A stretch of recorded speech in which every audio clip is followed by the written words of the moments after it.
You just interviewed the Tate brothers, Andrew and Tristan Tate. Now, I went to Romania and interviewed them. I think you did the same thing. Yes.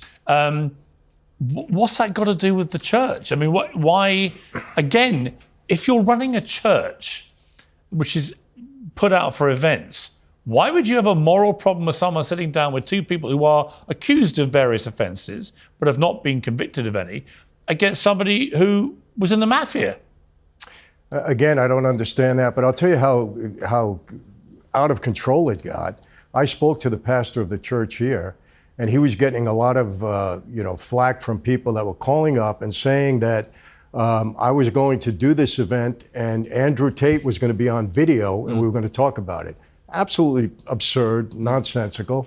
I said, Pastor, I've been doing this for 25 years, talking about the mob and then my change of life. I said, I've been over 1,600 churches worldwide. I said, so that's ridiculous. But he got scared. They were threatening him. There was actually one group that put him and his family, I believe, on blast. They put him on the internet, showed pictures of him. So he totally backed off. And I said to him, as a Christian, I said, I even spoke to Andrew Tate about Christ. I said, it's on video. You could see it. But then all the other churches, from what I understand, all the other venues, from what I understand, they all canceled because of my interview with the Tate brothers. And I want to say this, I think my position that innocent until proven guilty, I've said that all along, and Piers, that goes for anybody on the planet. I don't care if they're in Romania, the United States, or here. It's been my position. And we spent the weekend with them, and with me, they were gentlemanly. They were very accommodating. I had my wife and daughter with me, and there was no problem. And then we did the interview. One of the venues came back and said it was a decision taken for commercial reasons, implying you hadn't sold enough tickets. What's the truth about that? I hadn't heard that at all. I think they were making all sorts of excuses because this was all set up well in advance. Why would that happen the night before or within 24 hours? This it was like dominoes, was it? Yeah. I think that's what it was.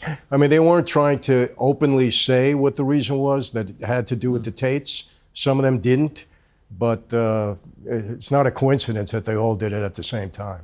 It is a bizarre situation where just by interviewing people like the Tate, I've interviewed Andrew Tate 3 times, but I went to Romania, I have no problem interviewing them. They're not convicted criminals yet. They may never be convicted criminals.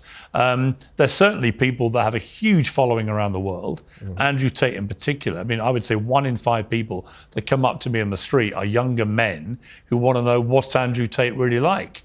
And I always try and be honest and say, look, I agree with some of the things he says, and some of them I don't agree with.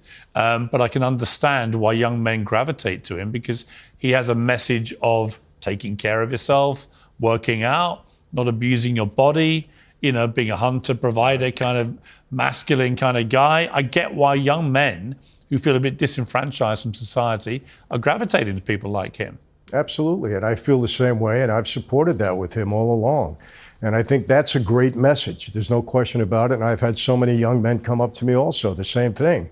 And then what I found out recently, just today, is that there was somebody in Parliament that was accusing me of being a misogynist and said that I shouldn't even be allowed in the United Kingdom. That's how far it's gone. Because of your misogyny? Yeah, and I said, well, excuse me, but I'm married 39 years to a very independent woman. I have 5 very independent daughters. Yeah.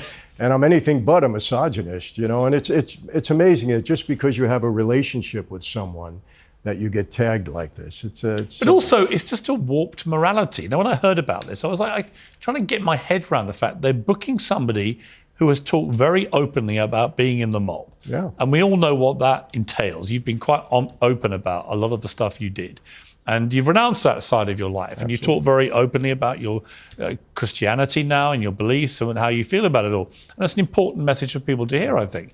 But it's the idea that somehow they'd be more morally outraged by you sitting down with the Tate brothers, who at the moment are not convicted criminals, or that somehow something you said about Israel, which was not just full gung-ho, they're a bunch of genocidal, evil people, that because you said these 2 things, that is somehow morally less acceptable than you talking about life in the mob. I just find that it's laughable to me. Well, yeah, and some people said to me, why would you sit down with Andrew Tate? I said, well, why would Andrew Tate sit down with me? Right.